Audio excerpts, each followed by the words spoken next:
So you come home from work and your child is gone.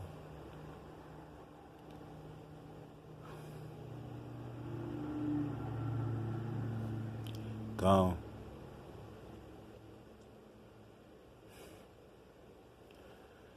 I wish that when I first saw him, that I had picked him up and I had took him to the hospital so they could try to save him. I wish that I had taken him to the hospital, just picked him up and put him in the car and took him instead of calling 911.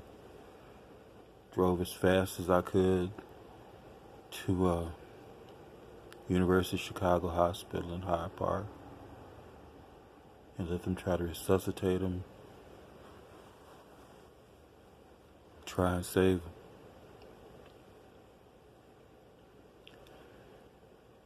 I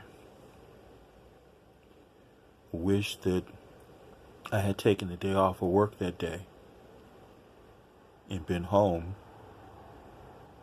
let him know that I loved him and whatever it was, we could work through it.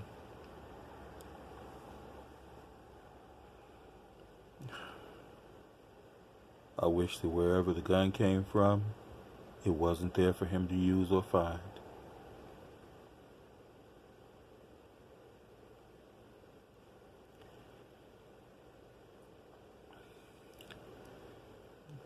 They say, how come you didn't take him to counseling? I asked his mom, I said, we need to go into counseling. He should go in, and after he goes in, then we should go in, because we have a tendency to break him, and it doesn't make any sense for them to fix him and for us to break him again with our arguing and then pressure we put on him and him being torn between the two of us.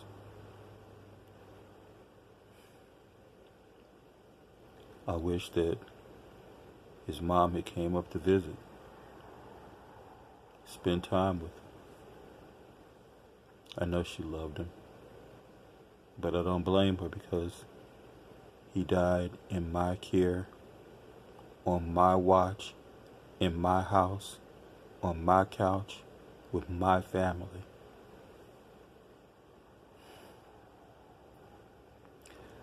I wish that all the people that knew him and loved him had spent more time with him and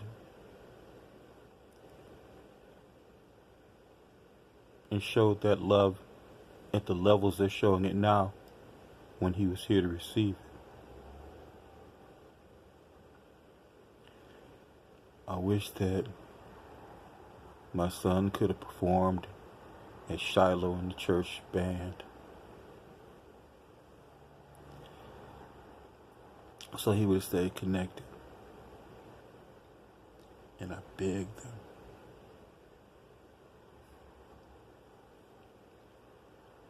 But they never let him come on board. Always too busy or some excuse. Year after year, I started asking back when Pastor Coleman was the pastor, and then continued while Pastor Lee was the pastor.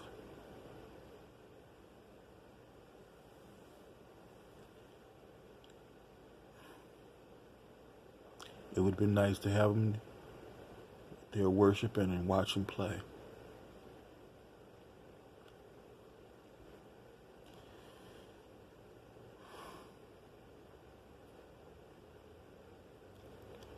I wish that he had friends, real friends, that was like, that he would hang out and do stuff with all the time. Instead of alone all the time. Social media is no substitute for real friends and human interaction.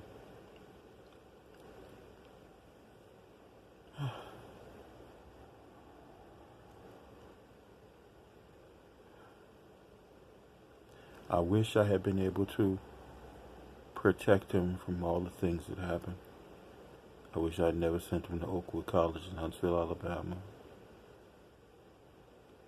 I wish that I had never interfered with his relationship with the girls that he loved, because I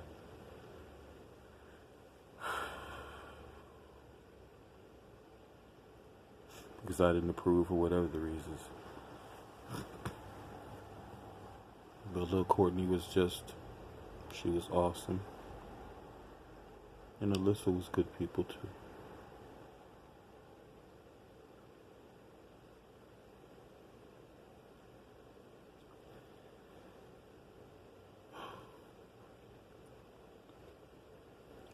I miss him.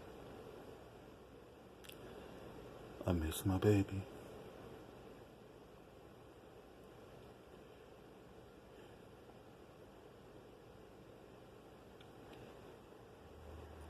And I think the fact that on that day, I saw him that morning, he dropped me off at work, and you knew I was coming home that night, son.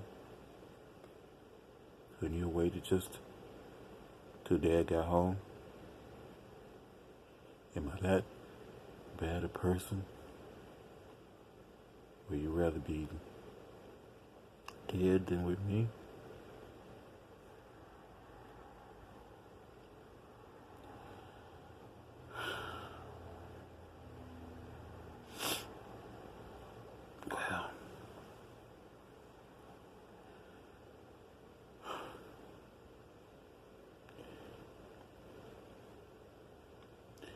Well, when I saw him, I knew there was nothing I could do. You know, you can always feed your kids and clothe your kids and house your kids. And when they get sick, you can take them to the hospital. They can get arrested. You just go bond them out of jail. You can give them advice. You can fix most things that go wrong. But it was nothing I could do. You can't fix dead.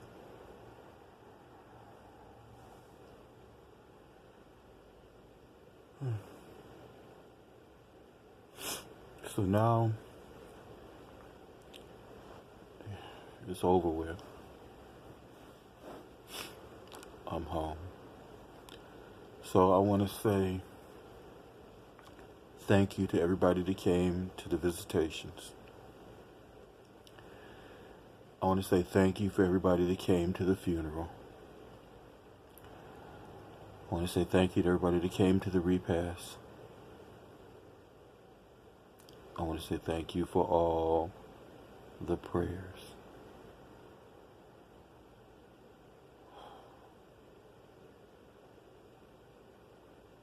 Now, I never knew what you say to a person after they lose somebody, but now I know.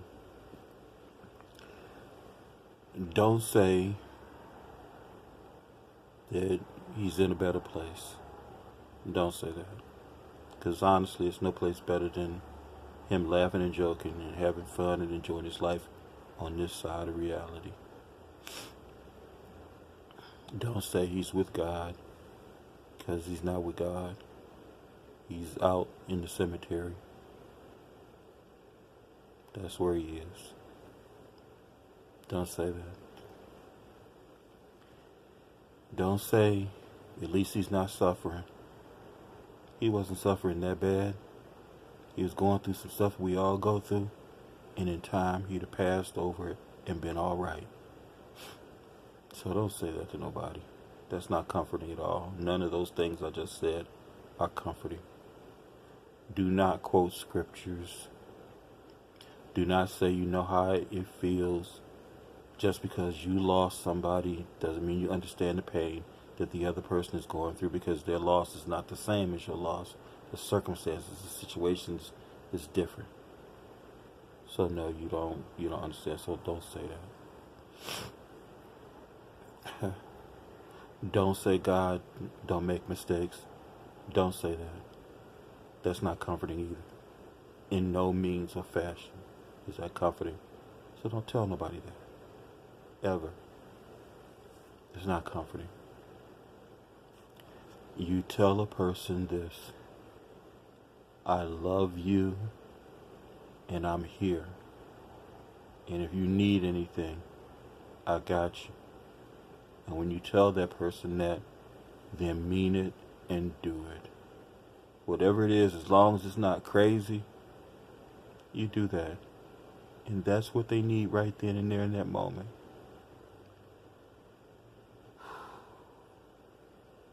I want to say thank you to everybody that walked up to me and handed me an envelope or put money in my hand. This was real expensive and we didn't have no insurance. And thank everybody that went to GoFundMe. Thank you. The page is still up. GoFundMe. You go to Julian Smith, Chicago. It'll be down soon.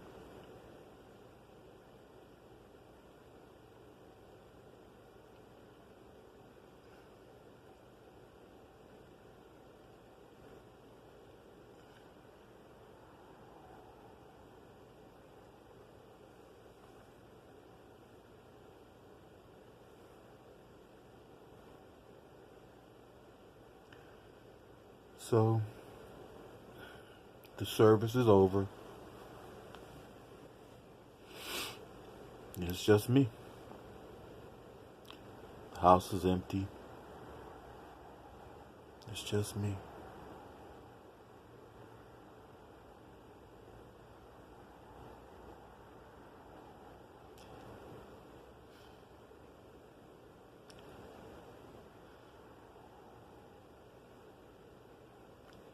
It's just me. I miss taking care of them. I miss watching movies with them. I miss us eating and stuff and hanging out. I miss just the noise of him being in the house. I miss just knowing he was here and he was okay.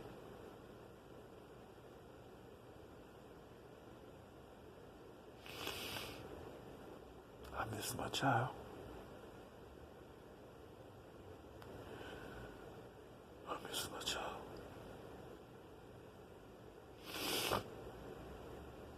Oh, God. So how am I doing?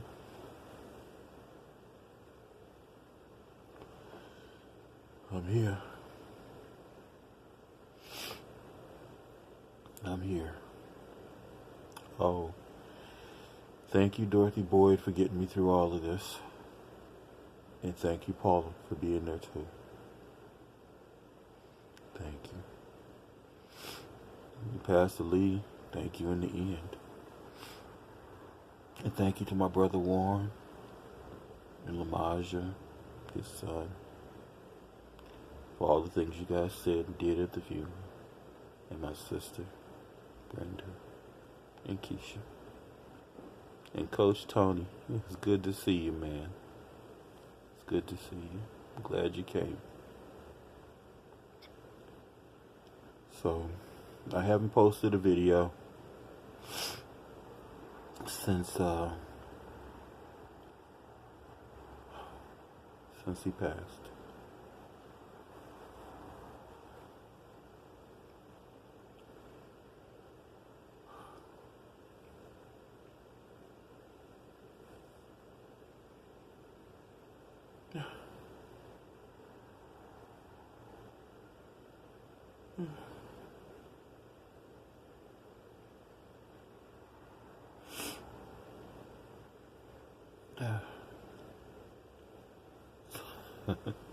I was at church Sabbath and somebody told me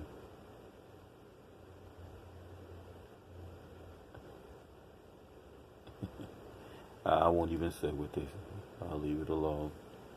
But it continued to crush my spirits at the church.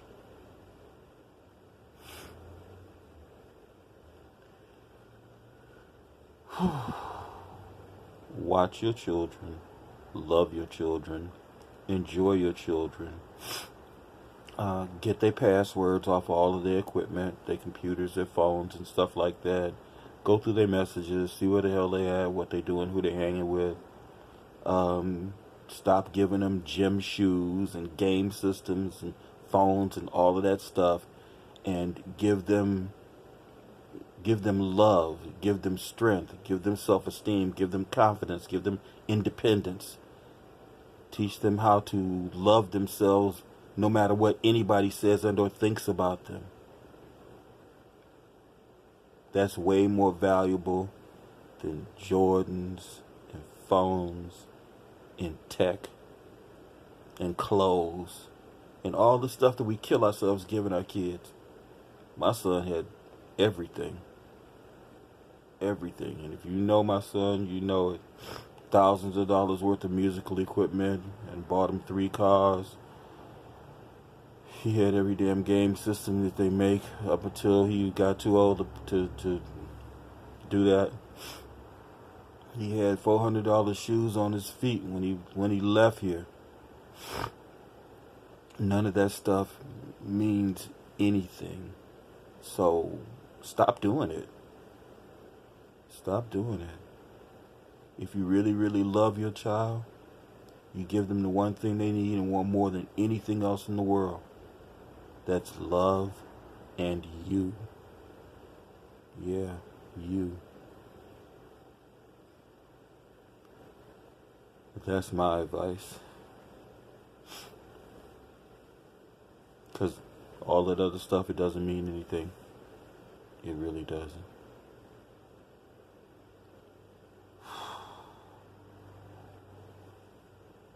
Watch where they go, who they with, and don't be afraid to separate them from toxic people, because some of those folks get your baby killed and you won't even know it. And yeah, if you think that they are having a moment, my son did go get counseling, and that didn't help at all. Just made him feel worse about himself. It ain't for everybody. The real is, a healthy life and love beats that stuff out 3,000%. So, I don't know if I'm going to post this or not. If I do post it, I'll probably delete it right after I post it. But,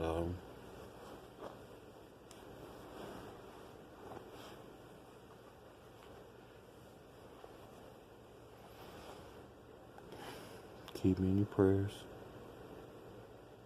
I love you guys.